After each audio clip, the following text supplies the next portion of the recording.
Chacun certes, pour de l'intérêt, l'intérêt psychologique, que l'individualisme, la discrimination, l'opportunisme, qui sont en tout cas des comportements qui donnent par l'individu, le cadre de travail, et là, je parle de manière générale, on n'est pas seulement dans le cadre. Au-delà du Sénégal, je pense que c'est son cas, ces comportements qui ne donnent pas l'individu. C'est des comportements scandaleux qui sont de plus en plus dénoncés aussi dans la presse. Des comportements plus comme dans le privé aussi. Et je pense que c'est le monde qui est étant séculé, il faut rester de cela. C'est les images qui ne concernent pas le Sénégal, c'est des images. La société, comment elle voit l'agent de service public. L'agent de communément fonctionnaire, mais pas comme la pour la société en général, l'agent de service public, jamais viré, pas bossé, pas payé, bien payé. Donc, ce qui veut dire que c'est quelque chose que la société voit très à suivre l'agent public. D'autres dimanches toujours que le fonctionnaire de l'agent public, ce sont les plus haut placés qui servent le moins. C'est discutable, mais c'est la perception. Pourquoi la société, on va voir à cette perception que là sont les parents qui sont là enseignants, au lieu d'enseigner, ils vont récupérer le jour de manger en pleine classe. Donc, on pouvait. Donc, les journées, il faut les récupérer. Il faut que je récupère les projets. Et chacun peut faire son travail dans cette. Et il y a tellement de régions là-dessus qu'on voit souvent même de la marchandise dans les. On pose, on discute, on parle beaucoup et de rien, des gens qui n'ont rien à voir. Là, c'est toujours l'agent de sécurité. On croit que il est malade, comme il faut, c'est d'être malade, mais pas. Il est toujours fatigué et il faut être agent de sécurité. Et c'est l'agent de sécurité. C'est une perception. Pourquoi la société a fait réel à partir de comportements, à partir vraiment de choses qui font que la société ait cette perception par rapport à l'agent public. Et c'est juste pour camper pourquoi cette petite vidéo que je mets aussi par rapport aux ressources humaines, pourquoi cette petite vidéo. Ce sont nous les ressources humaines qui en avons besoin et mon collègue qui pense le sujet, tout cela.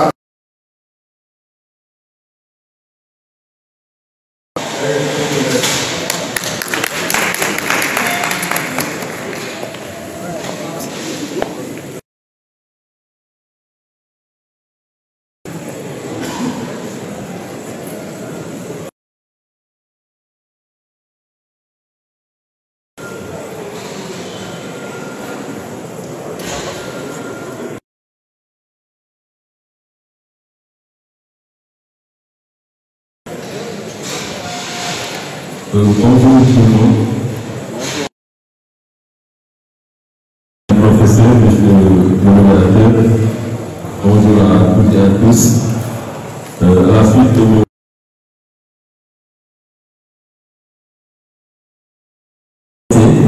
nous vous entretenir encore de l'équipe.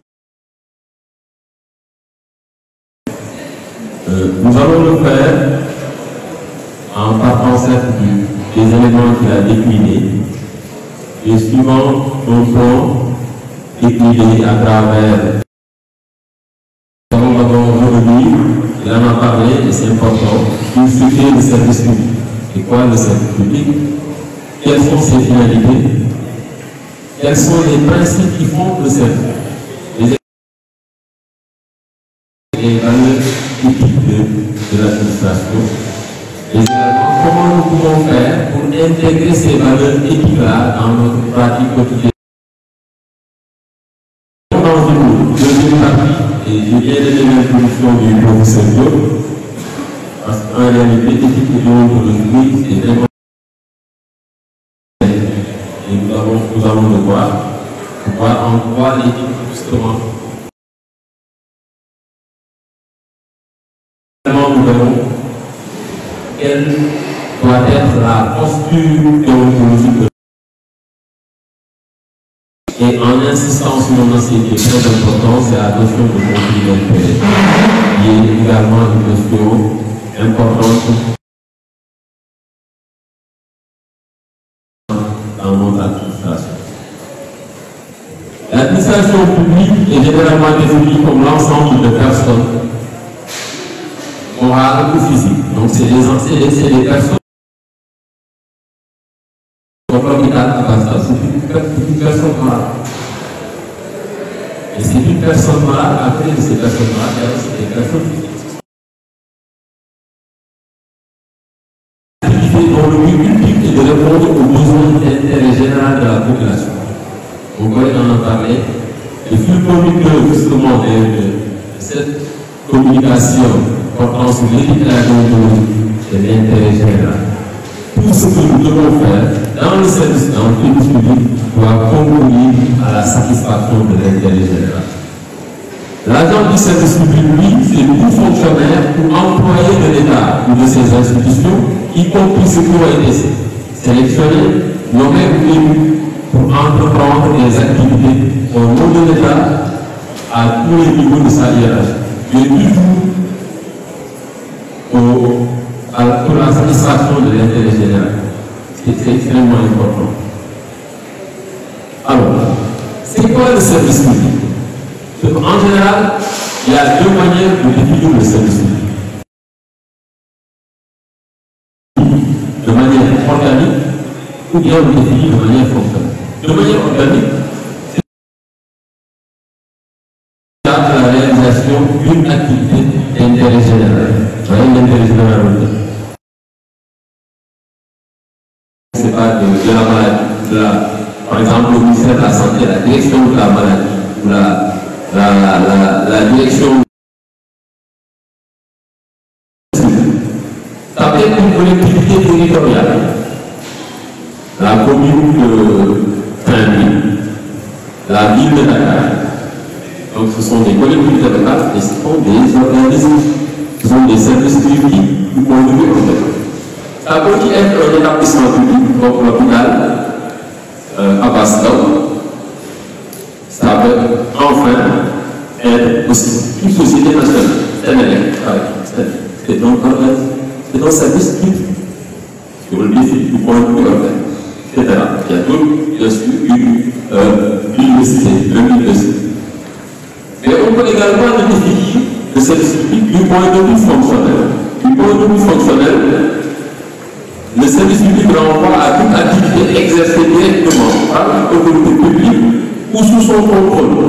Et ça, c'est très important parce que ça va intégrer des structures qu'on pourrait penser, ou bien des activités qu'on pourrait imaginer, c'est éventuellement encore du service public.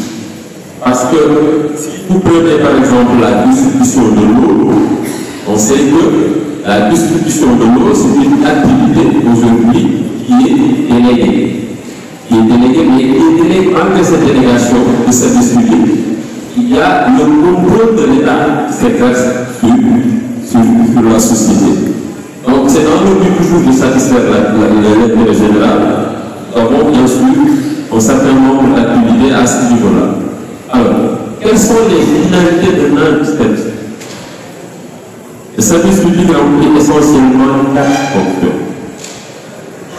La première fonction est la fonction d'ordre et de régulation. Et là, on parle vraiment du pouvoir régalien de l'État. De la défense, de la sécurité, de la justice, de la protection sont également les ordres professionnels, y compris bien sûr l'ordre des médecins.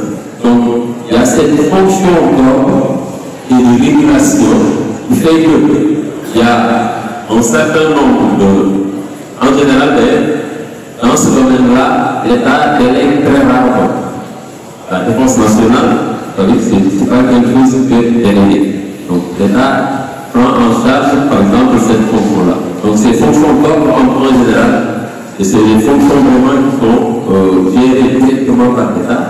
Et fonctions de régulation aussi. Vous voyez qu'on a beaucoup de structures, d'instances de régulation dans quasiment tous les domaines. Alors c'est une fonction qui est très importante. La deuxième fonction que remplit le service public, c'est une fonction de protection sociale et sanitaire. Je pense que l'hôpital Abass Ndao est bien dans ce domaine-là et que fonction-là aussi. C'est une fonction et récemment nous avons parlé de tout ce que l'État doit faire et de ce que l'État, même s'il ne le fait pas directement, délègue. Ça veut dire quoi? Ça veut dire que le rôle de l'État, c'est de prendre en charge la sécurité sociale des citoyens, de prendre en charge leur santé, et l'État délègue parce que l'État ne peut pas tout faire. Pourquoi il y a des hôpitaux privés, il y a des entreprises privées, c'est parce qu'en réalité, le rôle de l'État, c'est de veiller à ce que les citoyens bénéficient d'une protection sociale et sanitaire. Et c'est cette structure-là aussi doit assurer l'éducation et la vie. Et c'est la même chose à ce niveau. Vous verrez qu'il y a ce que fait l'État et il y a ce que délègue l'État. Aussi bien de la recherche du service public audiovisuel. Donc le service public audiovisuel existe.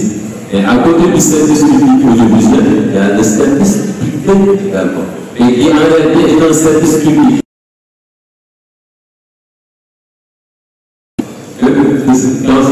Dans ces débuts, bien sûr, par des structures privées. Et enfin, la quatrième fonction, non moins importante aussi, c'est la fonction économique. L'État a la fonction économique parce que l'État a obligation de payer à réduire les inégalités. On en a vu de le dire. Quel que soit le pays, le pluralisme des pauvres. Ce qui permet de dire que tel pays est développé pas, parce qu'aujourd'hui, les Sénégalais sont immensément moyen, le français moyen, évidemment, il est mieux que certains. Mais pourquoi on va placer les États? Justement, c'est parce qu'il y a un système qui fait que on veille autant que possible à là, évidemment, elle atteindra un niveau où on dira qu'on est développé, en fonction certainement du PIB que le Sénégal aura. Et c'est extrêmement important. Donc, c'est le rôle de redistribution. C'est pourquoi vous voyez, il y a beaucoup de politiques sociales qu'on mène, la CNU par exemple. C'est toujours pour les prix de distribuer les richesses. Quand on met en place des bourses familiales, etc., toutes ces politiques sociales, en réalité, c'est des politiques qui prennent en charge ce problème-là de redistribution des richesses.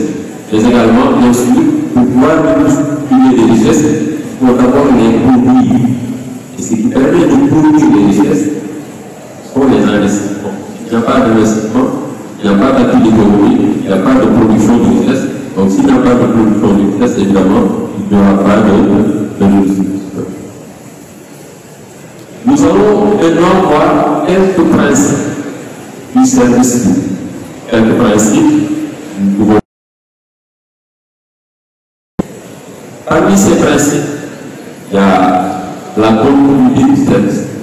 C'est un principe qui est extrêmement important parce que le service public doit être ininterrompu. Évidemment, on doit également tenir compte des droits des travailleurs. Parce que les travailleurs ont des droits qui doivent exercer conformément aux lois et règlements en vigueur dans le pays. Et quel que soit le niveau d'exercice, par exemple du droit de grève, la continuité du service doit être garantie. L'État a l'obligation de garantir la continuité du service public. C'est pourquoi, très souvent, les hommes passent les instructions de l'autre parce que le service public ne doit pas souffrir des changements qui peuvent intervenir chez les responsables des structures. Et ça, c'est extrêmement important. L'autre principe qui est très important, c'est l'égalité devant le service. Tous les citoyens, en principe, ont un droit égal d'accès, un égal droit d'accès au service. Tous les citoyens. Maintenant, évidemment, ce principe, quand on l'énonce, il faut aussi tenir compte du fait que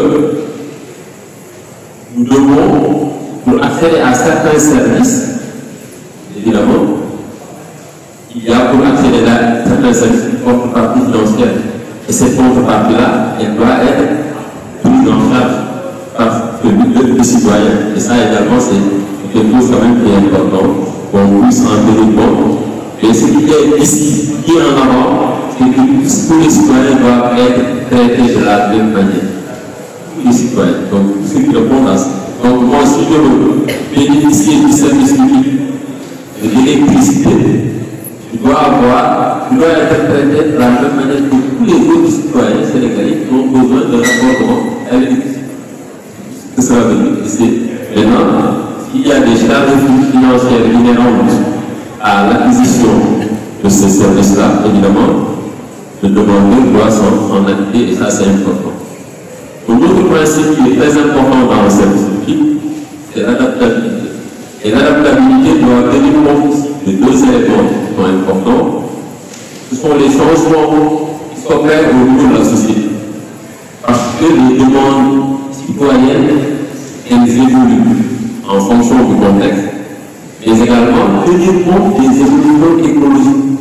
Et je pense que dans le secteur de la santé, d'ailleurs, on le fait très bien, parce que moi, je donne beaucoup les avocats et les médecins, en tout cas les personnels de santé en général et les avocats, c'est eux que je donne très souvent, quand je parle des professionnels. On considère que c'est des vrais professionnels, parce que le professionnel, c'est quelqu'un qui est en mesure justement de tenir compte de ces évolutions, et pour tenir compte de ces évolutions, il faut se remettre perpétuellement en cause et intégrer régulièrement des nouvelles découvertes.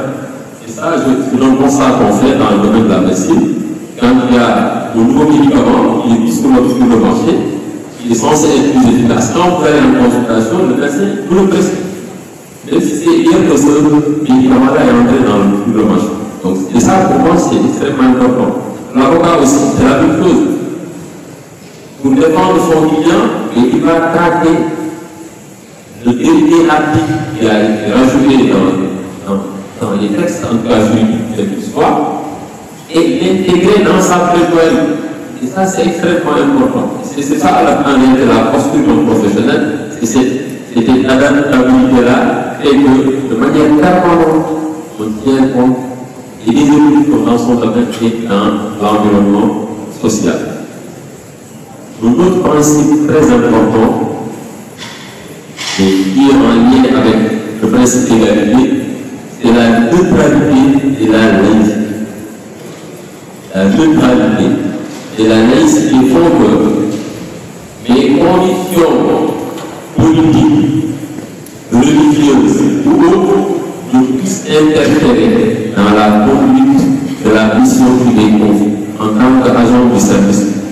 Je dois traiter les usagers du service public et les patients, je dois parler du domaine médical, je dois les traiter sans tenir compte de l'appartenance politique, religieuse, ethnique, démographique ou même professionnelle. Un autre principe qui est très important et aussi très important d'ailleurs, plus important dans le domaine médical d'ailleurs, c'est la réserve. Et ça va prendre la hauteur et éviter des débats de conjecturer sur les dossiers administratifs auxquels on a accès. Oui, parce que dans le domaine médical, on a accès aux dossiers du malade. Donc, c'est le secret médical, bien sûr, qui est protégé, qui est ouvert, et qui est extrêmement important, et qu'il est important que cette obligation de réserve-là, qui est valable pour tous les agents de l'administration et du service public, et que ce principe-là soit respecté. La primauté également, c'est vraiment veiller à ce que l'intérêt général soit devant. Parce que l'intérêt général, ce n'est pas la somme de nos intérêts individuels. L'intérêt général est supérieur à la somme de nos intérêts individuels. Donc, il ne faut pas considérer comme la somme. Comme on dit, le tout est supérieur à la somme des parties. C'est vraiment valable, c'est encore plus valable ici, parce que c'est l'intérêt général qui doit primer. Le principe de gratuité, on en parlait, ce principe-là s'applique dans certains domaines. Et aujourd'hui, il y a lorsqu'il y a une contrepartie, évidemment, pour les études, comme le centre, comme l'hôpital à Bastille, évidemment, il faut considérer qu'il y a une contrepartie pour prendre les coûts qui, en charge les coûts qui sont liés, bien sûr, à la prestation de service. Alors, à côté de ces principes, maintenant, qui seront en lien direct, on est passé directement aux valeurs. Nous avons les principales valeurs des personnes physiques et morales qui sont investies de ce service. Quelles sont ces valeurs-là? C'est d'abord la compétence, voyez-vous venir. C'est ensuite l'impartialité, qui peut renvoyer même en partie à la neutralité et même à la laïcité. C'est également l'intégrité.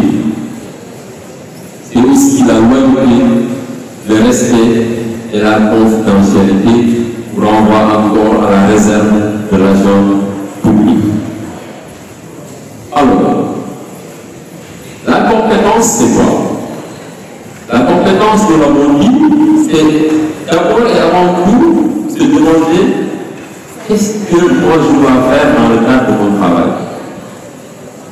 Quels sont les actes que je dois poser et qui me permettent de faire correctement mon travail. Parce qu'on a l'habitude de le dire, on ne peut pas motiver quelqu'un qui n'est pas compétent. Quelqu'un qui n'est pas compétent, on ne peut pas le motiver. Et très souvent, vous avez des agents qui ont de très bon comportement. Oui, vous pouvez avoir un agent qui a un très bon comportement et qui est incompétent. Et celui-là, vous pouvez l'aider. Il peut arriver que vous ayez un agent qui est incompétent et qui a un mauvais comportement. Moi, je dis au centre de la race. Quelqu'un qui est incompétent et qui a un mauvais comportement au centre de la race. Vous pouvez avoir un agent maintenant qui a un excellent comportement et qui est incompétent. Je suis là, je l'aide. Là, je considère qu'il y a la possibilité de l'aider. Mais l'agent que vous recherchez, c'est celui qui est compétent et qui a un bon comportement. C'est l'idéal. Évidemment, on ne l'entend pas toujours, mais c'est idéalement ce qu'on recherche toujours. Mais vous ne pouvez pas vous quelqu'un qui n'est pas compétent. L'impartialité, nous en avons parlé, et l'impartialité est tellement importante dans l'administration que si vous n'êtes pas dans cette posture-là, évidemment, vous aurez un traitement qui est différencié sur la base uniquement, comme nous l'avons dit, des critères qui sont très subjectifs, comme vous l'avez dit. L'appartenance, très souvent d'ailleurs, je t'acquitte mes collègues quand je vois les photos de nos marabouts dans les bureaux. On ne va pas mettre de photos de marabouts dans un bureau. Parce que le service public, il est censé être neutre. neutre. Et cette neutralité-là fait que moi, quand j'entre dans le service, je ne dois pas connaître la confrérie, la religion, du chef, de responsable du bureau. Lui aussi. Donc, dès que je parce que cela déjà, ça casse un peu, disons, cette posture-là républicaine que l'administration doit avoir. Traiter les agents de manière neutre, impartiale, équitable. Même les ordinateurs de service, moi je ne peux pas y mettre les ordinateurs de service, ça doit être neutre. Celui qui a son ordinateur à la maison, il fait ce qu'il peut. Et l'ordinateur de service, on ne doit pas y mettre. Et ça, c'est une habitude qui est très répandue au Sénégal. Le bureau, c'est considéré comme un espace privé, alors que le bureau n'est pas un espace privé. Et il est important peut-être que nous puissions en tenir compte. Un autre élément qui est important, c'est l'intégrité. Ah oui, nous devons être intègres. Nous devons être incorruptibles. C'est un gros space. Nous devons être intègres parce que nous devons véritablement, vous savez, au monde la première semaine d'ailleurs, ce sont les valeurs du monde qu'on nous présente. Les valeurs du monde, c'est Lyon. Lyon avec deux signes. On nous dit loyauté, intégrité, impartialité, objectivité, neutralité. Et ça, tout le monde doit, quand tu es le genre du monde, l'intégrer, pouvoir le répéter et dire que ça, c'est important. Parce que si tu n'es pas intègre, tu dois aller dans une structure, dans le cadre d'un audit, dans le cadre d'un audit, faire un rapport, parce que tu n'es pas neutre, parce que tu n'es pas intègre, parce que tu n'es pas objectif. Parce que l'objectivité, c'est baser ce que j'ai fait, donc du factuel, donc des preuves. Quand je viens dans des structures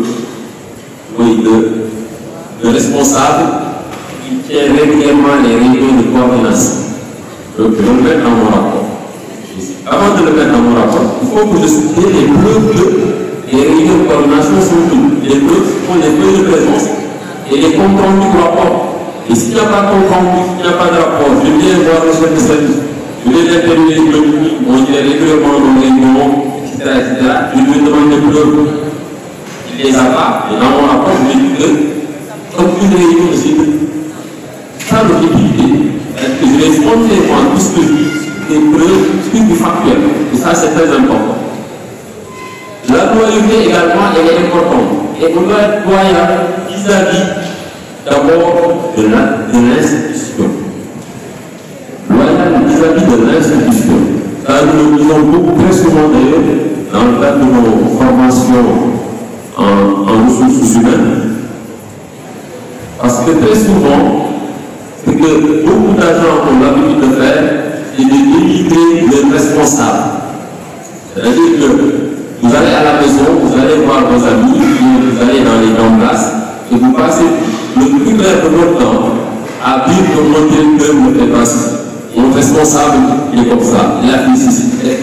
Et moi je dis que ça, c'est pas faire preuve de loyauté. Non seulement il a loyauté vis-à-vis de sa personne, mais vis-à-vis de l'institution. De lui incarné.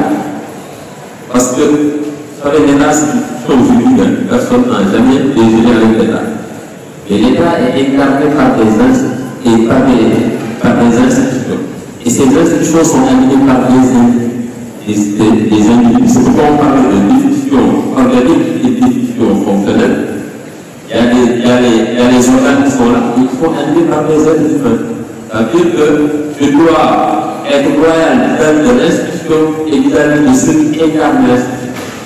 Maintenant, si moi je pense que j'ai des choses à reprocher à mon supérieur dans son bureau, je vous soutiens. Et très souvent, c'est une erreur qu'on fait parce qu'on je recommande à mon chef de service, on ne recommande pas à son chef. On lui suggère, on lui propose. Ça c'est même bien, informe le chef de service. Le chef de service, on ne l'informe pas, on lui rend compte. On ne l'informe pas le chef.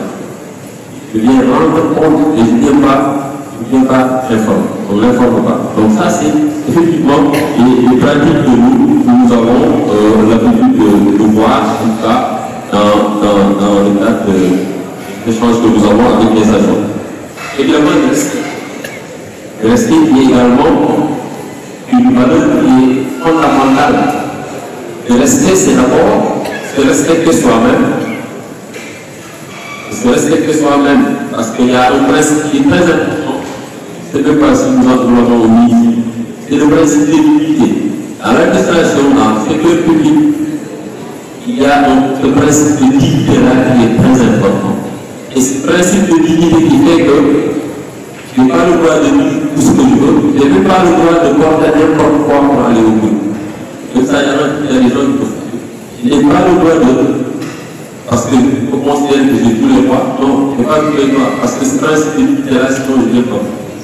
Et c'est la même chose pour le respect. Parce que le respect, c'est ce que je ne décrète pas. Ce que je fais, c'est faire en sorte d'être respectable. Respecter les autres, être respectable également, se faire respecter.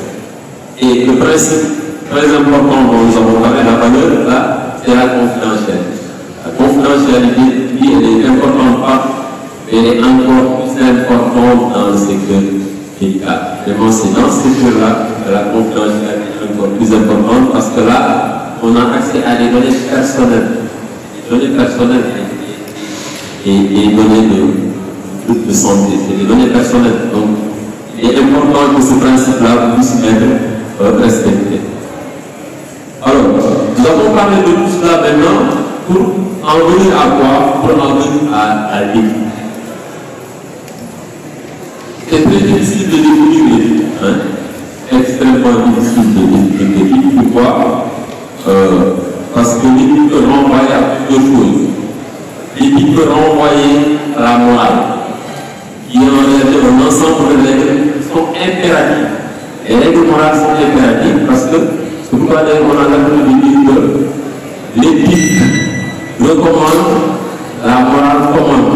La morale est commande, alors que l'éthique commande. Donc l'éthique n'est pas la morale. C'est pas la morale. Il y a un ensemble de règles, vraiment s'impose de manière concrète. Mais l'éthique est proche de la déontologie, mais ce n'est pas la déontologie. Parce que la déontologie, c'est un code professionnel de bonne conduite, dont la non-application découle toutes les sanctions. Ce n'est pas le cas de l'éthique, ce n'est pas non plus le droit. Parce qu'en réalité, le droit, depuis toujours, c'est une variable qui est au bien de politique. C'est ça. En réalité, c'est toujours la volonté politique de la majorité du monde.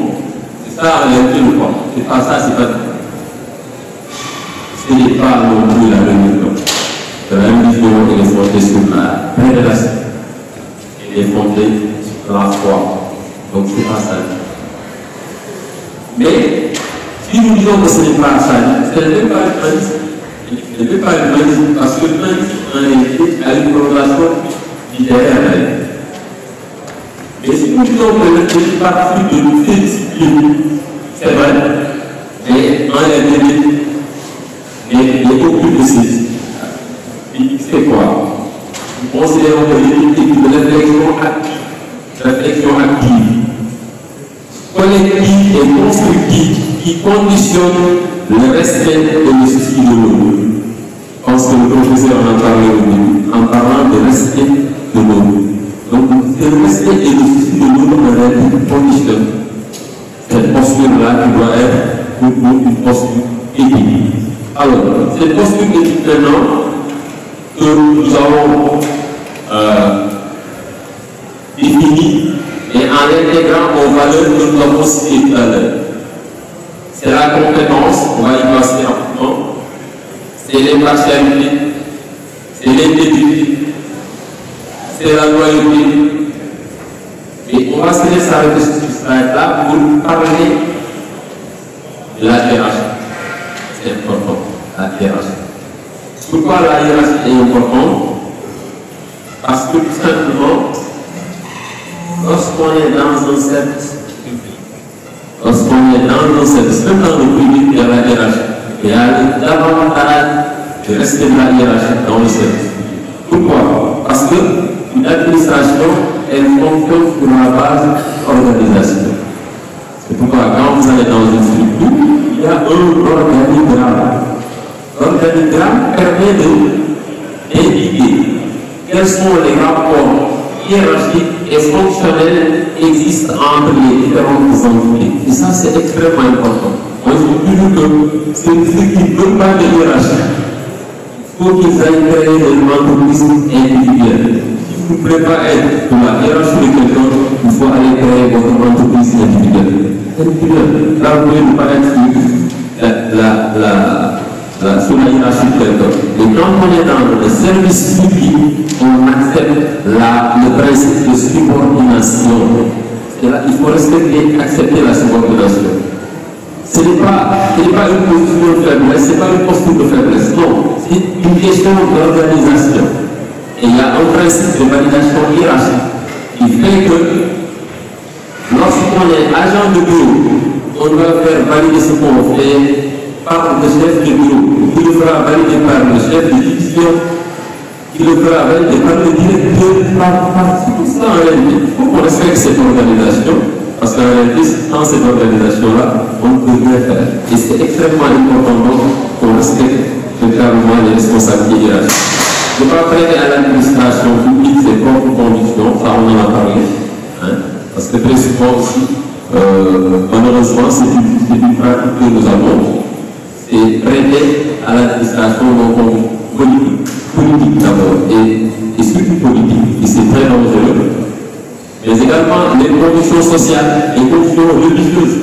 Et ça également, c'est très fréquent malheureusement dans notre pays. Et il est important qu'on comprenne que l'administration doit être neutre, parce qu'elle doit être permanente. Ce sont les agents qui vont changer, bouger. L'administration, avec ses règles, avec ses valeurs, elle doit véritablement rester telle. Alors, nous avons parlé du respect des personnes et les personnes morales également, la confidentialité au juridique. Donc, assurer la protection des renseignements confidentiels. Comme je dis, les données médicales, c'est vraiment des données personnelles fortement confidentielles. Ne pas chercher à consulter des renseignements personnels confidentiels. Ça aussi, c'est des pratiques que nous avons décelées dans le cadre de nos visites dans les structures. Maintenant, au boulier et estampillé confidentiel, il y a des gens qui cherchent à voir ce qu'il y a dedans.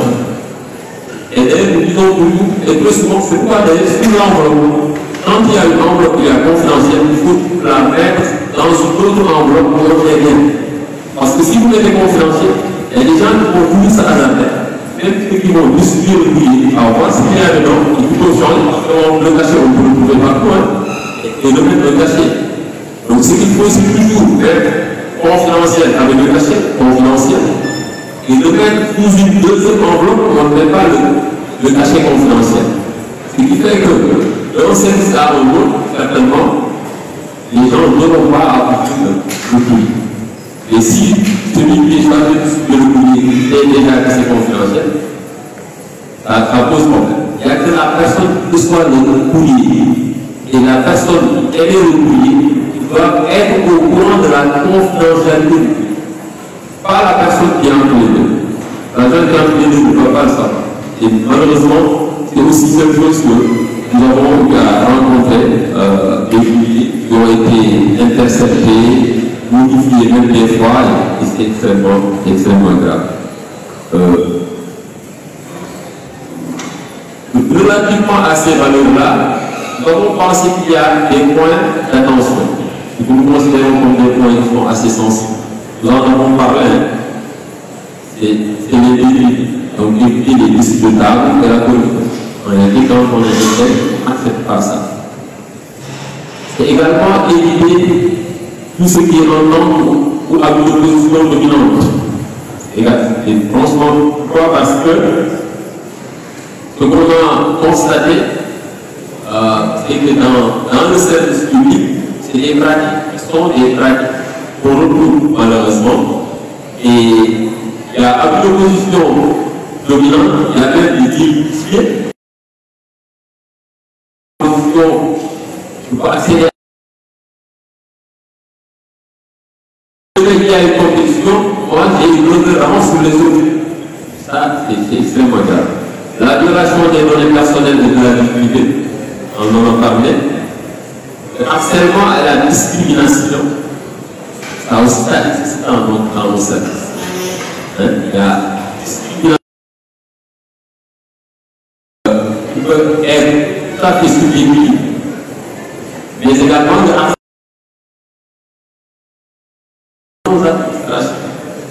excusez-moi du terme, où la promotion des femmes, c'était pas, qui ne serait pas en tout cas les plus orthodoxes. Le travail des enfants et l'esclavage sont bannis en dernier, parce que dans le code du travail, vraiment,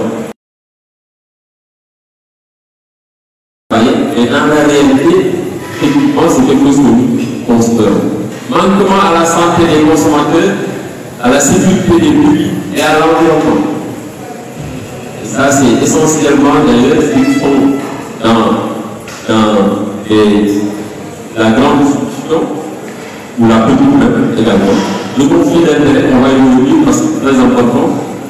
Mais également les informations qui sont données et aujourd'hui avec Internet, avec les réseaux sociaux, les informations erronées, mais également la fraude, le détournement d'actifs, le vol et enfin bien sûr le blanchiment. Donc ces points-là qui sont des points sensibles que nous considérons comme malheureusement présents dans notre service public, comme nous en parlons, c'est présent dans notre service. Alors, maintenant comment faire pour intégrer les valeurs éthiques dans l'exercice quotidien de ces fonctions? Il faut d'abord identifier les valeurs et les conflits de valeurs. J'étais en train tout à l'heure de parler des valeurs d'eau, en parlant de l'homme. Loyauté, intégrité, partialité, objectivité, neutralité. Alors, je considère que dans chaque administration, il faut un tout de valeurs autour desquelles et le top management et le personnel se retrouvent. Et ce sont des valeurs qui sont pratiquées de manière consensuelle. Les valeurs là-bas, je parle de directeur général du monde, ce n'est pas enfermé dans son bureau, pour dire ça, les valeurs du monde. On y a réfléchi ensemble à travers plusieurs activités pour stabiliser effectivement ces valeurs-là. Et ça, c'est important pour toutes les structures. Et nous, dans le cadre des plans stratégiques de développement, à chaque fois que nous accompagnons une structure, quand même, nous faisons en sorte qu'il y ait la définition de ces valeurs-là dans le document, dans tous les pièces et aujourd'hui. En tout cas, on accompagne le département, un ensemble de valeurs. Nous avons, et ces valeurs-là sont traduites par des principes d'action. Et à côté de cela, bien sûr, il y a toujours la vision en réalité. Parce que ces valeurs-là également doivent servir de guide à la vision qui est définie dans ces plans stratégiques de développement. Où est-ce qu'on va amener la suite? Aujourd'hui, où est-ce que le directeur général va amener avec son équipe, son staff, où est-ce qu'il va amener dans 5 ans, dans 8 ans? C'est important. Alors, et maintenant, donc il faut identifier les valeurs. Il faut qu'on sache quelles sont les valeurs de la structure.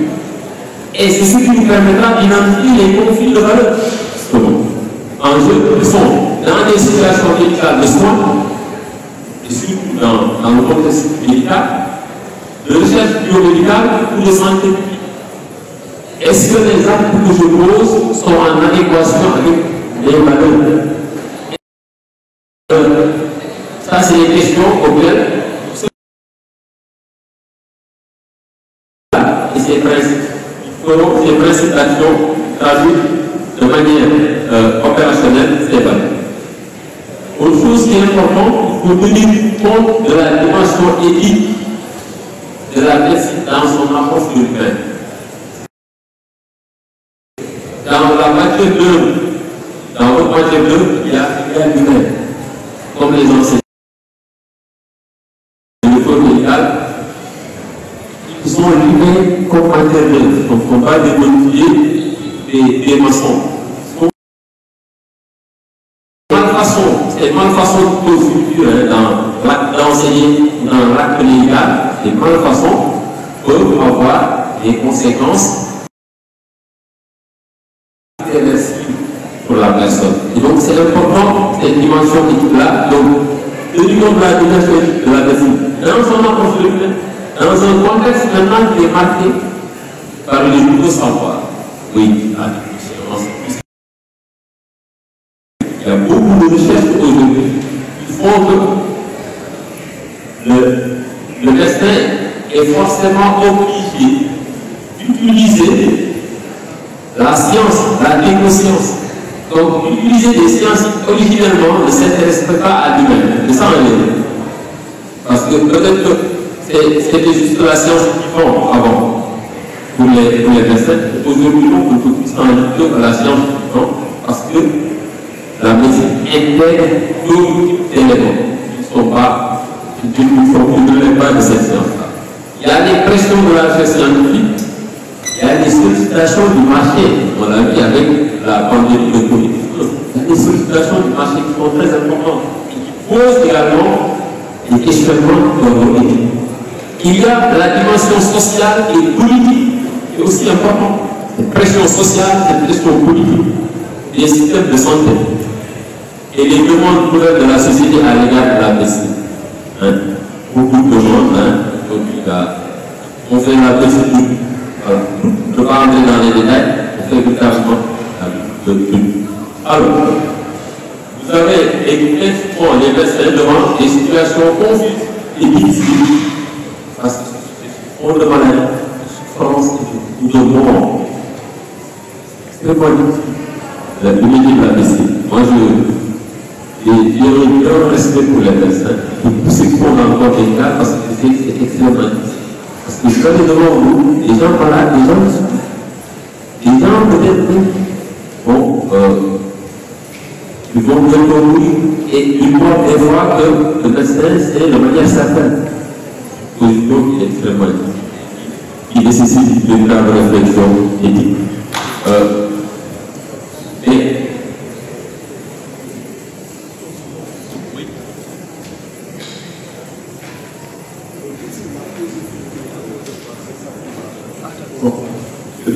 Merci. Alors, monsieur le modérateur, on me signale que la pause est prête et qu'on devait interrompre pour aller en pause. C'est pas.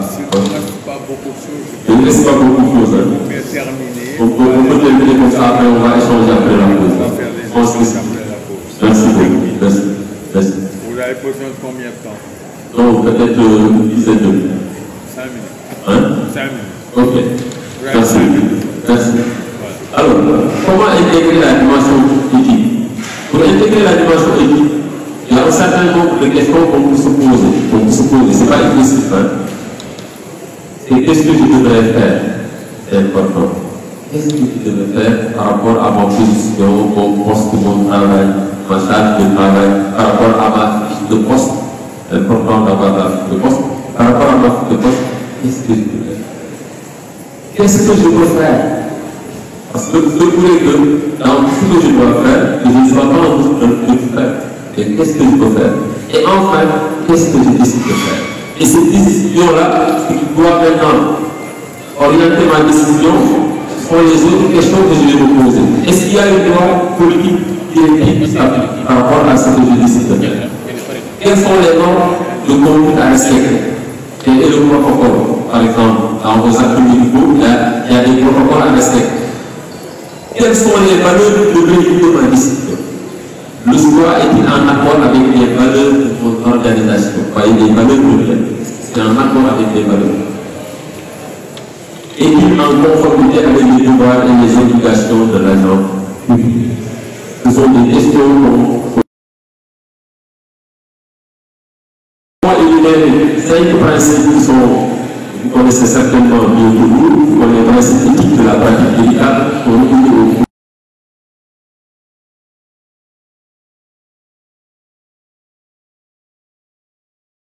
On n'a pas. Sinon,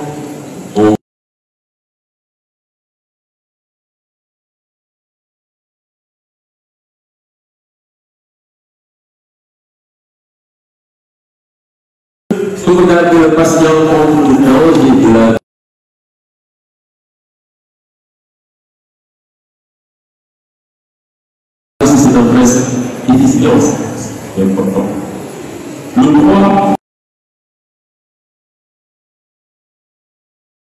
confidence sur les effets de dans le processus de traitement du patient.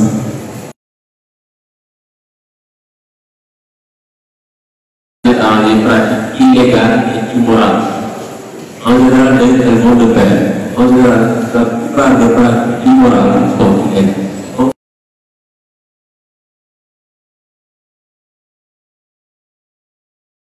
Et la profession est très importante.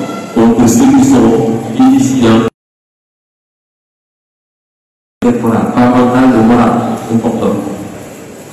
Alors, rapidement, pour parler de la déontologie versus éthique, pour dire que les complémentarités, l'éthique,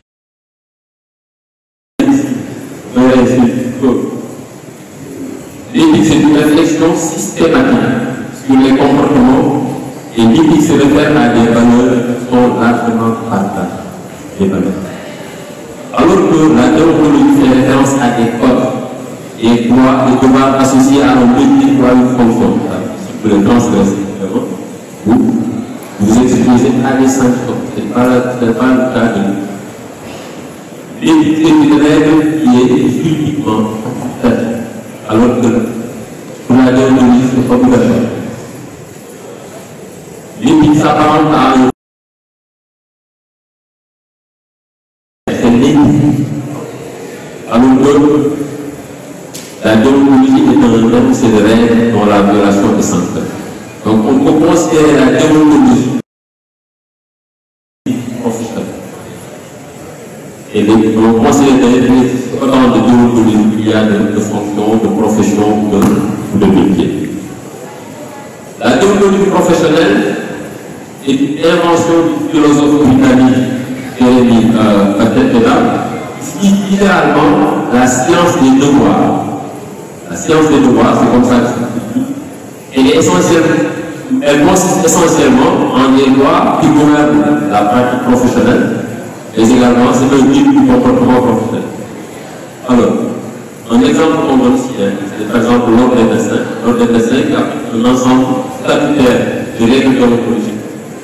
Et ces règles-là, autant elles protègent la profession, autant aussi elle va punir ceux qui transgressent le code de l'idéologie. Alors, rapidement, il y a deux postures déontologiques peut-être qu'il est important de respecter. Ce sont les obligations liées à la qualité d'agent du service et les obligations liées à l'exécution du service. Pour l'agent du service public, c'est l'obligation de ponctualité et respect. C'est le désintéressement et le devoir de probité. C'est le secret professionnel, c'est l'obligation de dignité dans le bon parler, c'est l'obligation de réserve. Ça, c'est lié à la qualité de l'agent. Et à la qualité de l'exécution du service, c'est l'exécution du service public obligatoire. Il ne faut pas s'en soustraire parce qu'on est payé pour ça. L'agent public doit servir avec impartialité et neutralité. Et l'obéissance hiérarchique est une règle fondamentale dans l'exécution du service public. Pour terminer, on va juste voir un élément sur la notion de conflit d'intérêts, qui est une situation dans laquelle les intérêts privés des mandants sont susceptibles d'entrer en conflit, bien sûr, avec ses responsables dans le service. On a donné ici quelques exemples d'utilisation de sa fonction. Merci beaucoup, M. Diallo. Je vais juste peut-être deux mots de commentaire par rapport à Philippe Moguel, et puis je vais laisser le conférencier conclure. Je pense que ce que vous voulez dire est extrêmement important. Nous, quand on commence à la médecine, et c'est toujours ça la médecine, on a normalement une obligation de réussir dans ce que nous faisons. Mais si on vous a eu l'obligation d'avoir des recettes avec des pièces très importantes, ça force le délai. Malheureusement, aujourd'hui, nos hôpitaux sont devenus des entreprises. Les directeurs du CLC, on nous demande d'avoir dans ces recettes tant qui va faire marcher l'hôpital. Si c'est que l'État ne donne plus. L'État donne une subvention à l'instant, à l'époque où j'ai quitté, c'était 700 millions. Jusqu'à présent, c'est resté à 700 millions. De la vie a triplé. Les recettes vont tellement bouger, j'en suis sûr, parce que quelques services sont ajoutés et c'est les mêmes. Mais comme vous le dites, nous, en tant que professionnels de la santé, nous ne devrions pas mesurer nos performances sur l'argent que nous faisons. Pourquoi, et je l'ai dit, dans un hôpital, il y a des services qui feront toujours des bénéfices. Il n'y a rien à faire. Vous prenez le service d'imagerie médicale, vous prenez le service de laboratoire, c'est des services qui vont faire des bénéfices. Mais vous prenez le service de médecine, vous prenez le service de réanimation, mais c'est des services qui vont faire dépenser de l'argent si vous voulez de la qualité de service. C'est ce que disent ces gens. Cet argent-là devrait servir, non pas pour qu'on a tant de millions à la banque, mais à réinvestir sur le patient de plusieurs façons.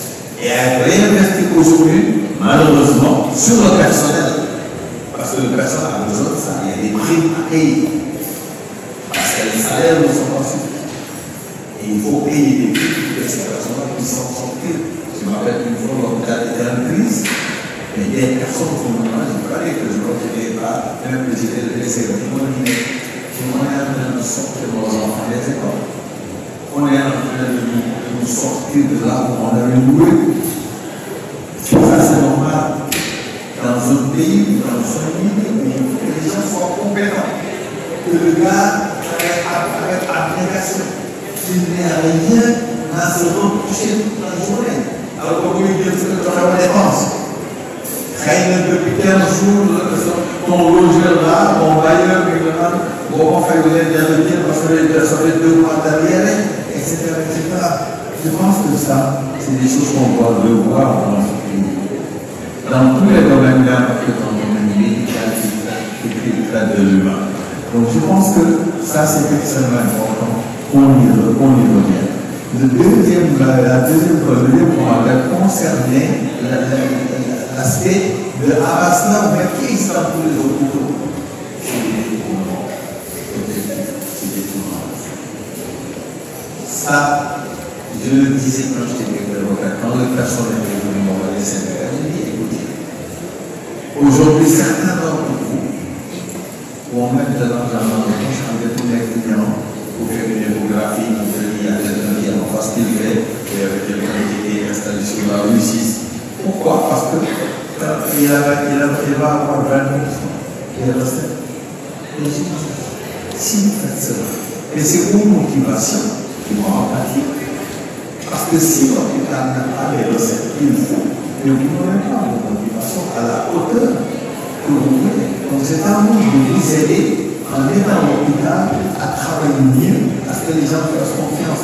Et le dernier élément, M. le directeur, je le dis toujours, les hôpitaux n'ont pas se comparer les uns aux autres par rapport. C'est malheureusement ce qui se passe. Je pense qu'aujourd'hui, ils doivent être complémentaires. On n'a pas besoin de dire qu'il y a un scanner à la femme, il faut qu'il y ait un scanner à la baston, parce qu'elle a pas ça. Il y a une autre façon de faire au niveau des directeurs d'hôpitaux. Je l'ai dit il y a 10 ans, je le répète ici aujourd'hui. Les directeurs d'hôpitaux devraient se mettre ensemble pour définir une autre manière de fonctionner des hôpitaux. Et ça diminue ces problèmes que nous avons. C'est-à-dire qu'aujourd'hui, il y a le scanner à Bastan. Femme n'a pas le scanner, mettons. Mais vous décidez que tous les malades qui viennent à Bastan pour aller faire le scanner à Bastan, il y a une liste qui va être à Bastan. Il y a une analyse que l'on ne fait pas à Bastan, biologique, comme on fait à femme.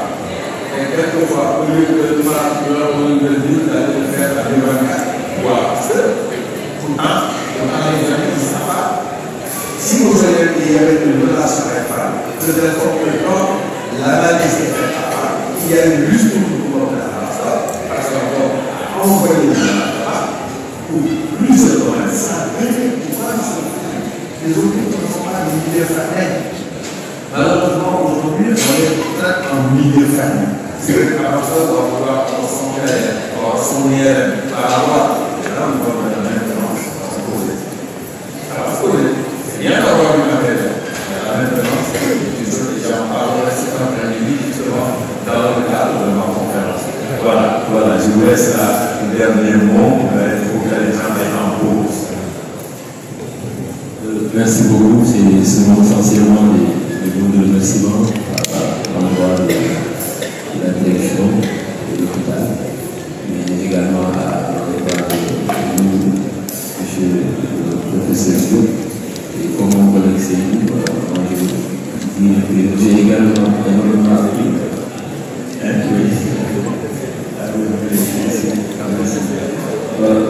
Donc essentiellement c'est ça. Maintenant, je pense que nous aurons à poursuivre la collaboration avec l'hôpital parce que comme vous l'avez dit, il est peut-être important de manière permanente qu'on puisse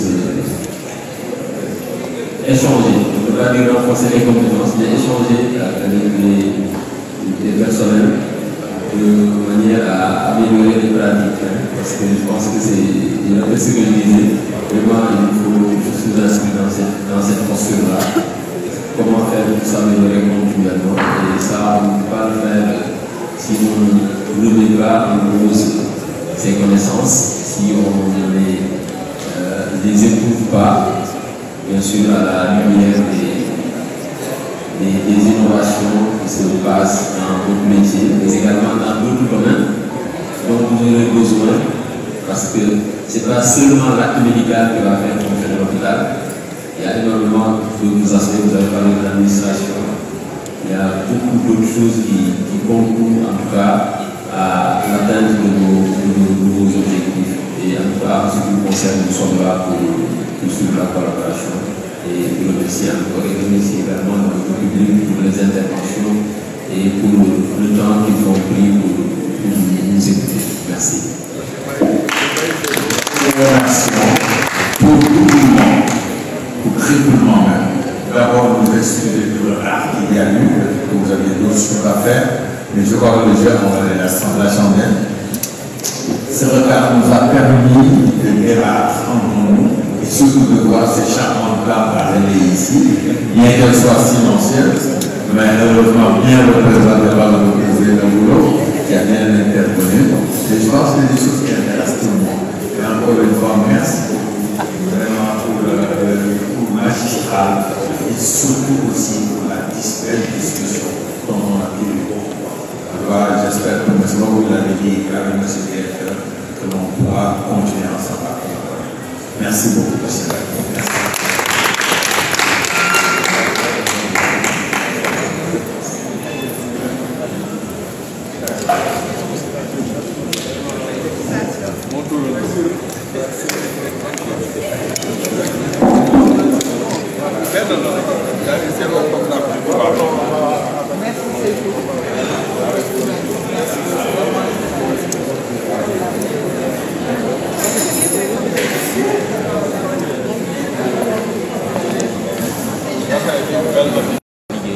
askan wi yëpp te ci liggéey boobu ñuy liggéey ci pour askan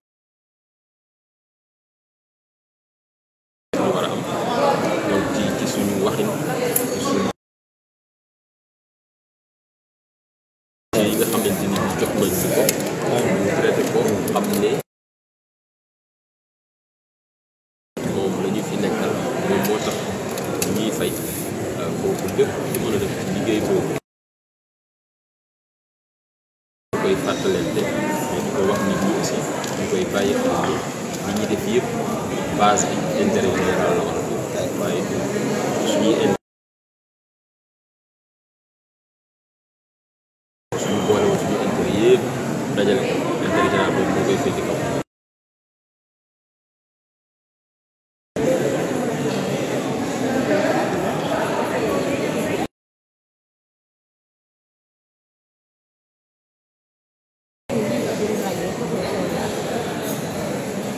waaw xam nga ci comme li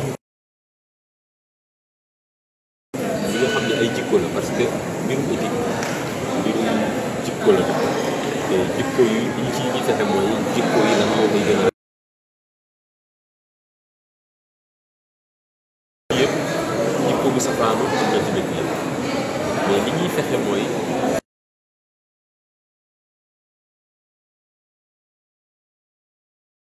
di leen fàttali lan moo tax yow poste ak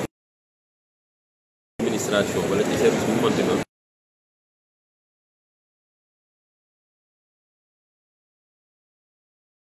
kenn war a liggéey nag nga jéem a góorgóorlu ci di ko defee ak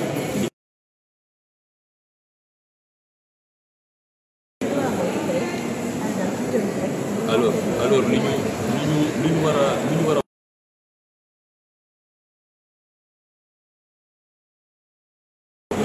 liggéey boo xamante ni bii amal njëriñ ñi nga xam ne ñoo tax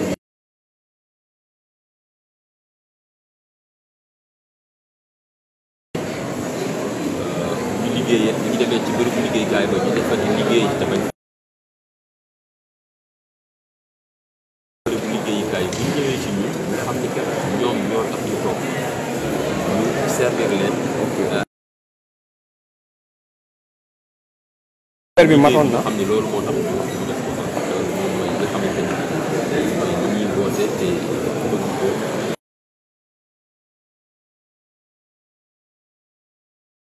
ñu fexe nekk ci liggéey bi nga xam ne moo tax ñu tegu fa moo tax ñuy am ay payoor itam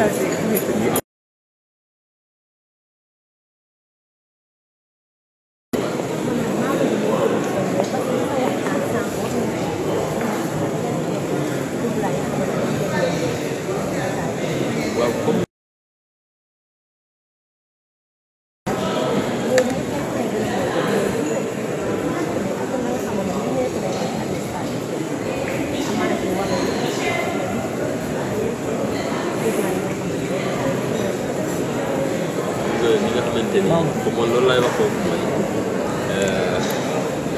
sa question lool mais li ma ciy am mooy mbiru leer pour nga xam ne li ngay liggéey pour jariñ askan bi la pour ñi nga xamante ni bii ñoo tax nga nekk fi ñoom bu koy liggéey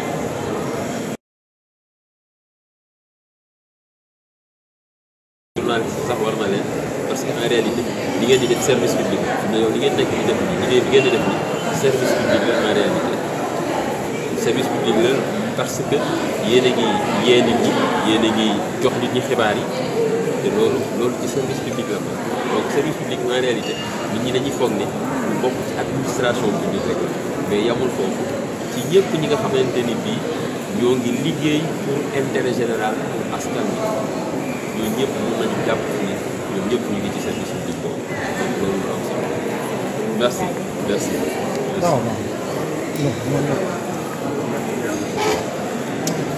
ba ci yàgg ñëpp.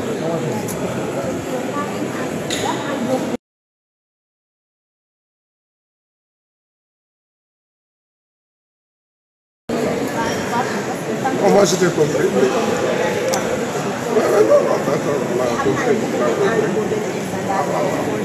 Je ne peux pas orienter, poser rek ñu continuer.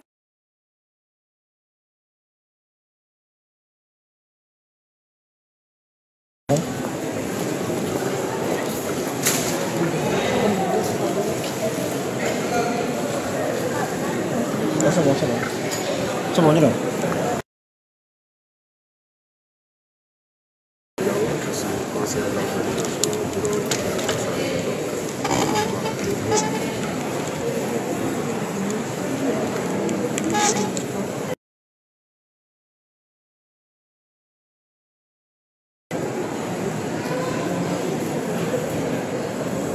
D'abord, ça a été une sollicitation de l'hôpital à Barcelone dans le cadre de l'organisation de nous s'est invité à présenter la thématique scientifique de la déontologie dans le service public. Et quand on parle d'éthique et de déontologie dans le service public, c'est par rapport à tout ce qui se fait. Et les manquements comme vous l'avez dit, ce sont des comportements des individus. Toutes les structures, en qu'elles soient privées ou bien publiques, je pense qu'il y a des manquements. Et on a une société aujourd'hui de plus en plus individualisme où on peut la précipitation, un peu la vitesse. Donc, je ne dirais pas le manque de sérieux. Il y a des choses en tout cas qu'il faut déplorer. Et ça a été toujours comme ça aussi, mais il faut toujours aller de l'avant pour corriger. en quelque sorte les comportements qui ne permettent pas d'atteindre le niveau de résultat.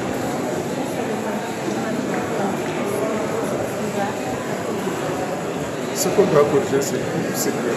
On ne peut pas dire c'est tellement que maintenant, parce qu'à mon niveau ici, il n'y a pas encore de peut-être qu'il dit que tel manquement vient en premier par rapport à d'autres. C'est des constats que l'on fait seulement. Comme au Sénégal et partout ailleurs, on a l'aspect individualiste souvent dans l'intérêt personnel qui veut primer l'intérêt général. Et quand l'individu raisonne en tant qu'individu, et par rapport à ses intérêts personnels, je pense que là, il y a un problème. Il y a des problèmes de gouvernement, de corruption, comme vous le dites, et comme ici ailleurs. Donc, c'est des manquements qui sont dans la société, aussi bien dans le privé que dans le secteur public. Donc, c'est des choses sur lesquelles on doit discuter et on doit échanger pour améliorer le comportement des gens. Et ça a été toujours comme ça. Peut-être qu'aujourd'hui, on en parle plus parce qu'il y a plus aussi d'organes qui relaient les choses. Mais toujours, il y a des manquements qu'il faudra corriger dans toutes les sociétés. Il y a des manquements qu'il faudra corriger. Je répète encore, c'est des individus, c'est des comportements humains. Il y a du bon. Et j'espère qu'il y a plus de bien quand même. Mais toujours, il faut faire que ceux qui sont moins bons puissent rejoindre les autres. Parce que c'est l'idéal qu'on vise. L'idéal, c'est que tout marche dans le bon chemin. Merci.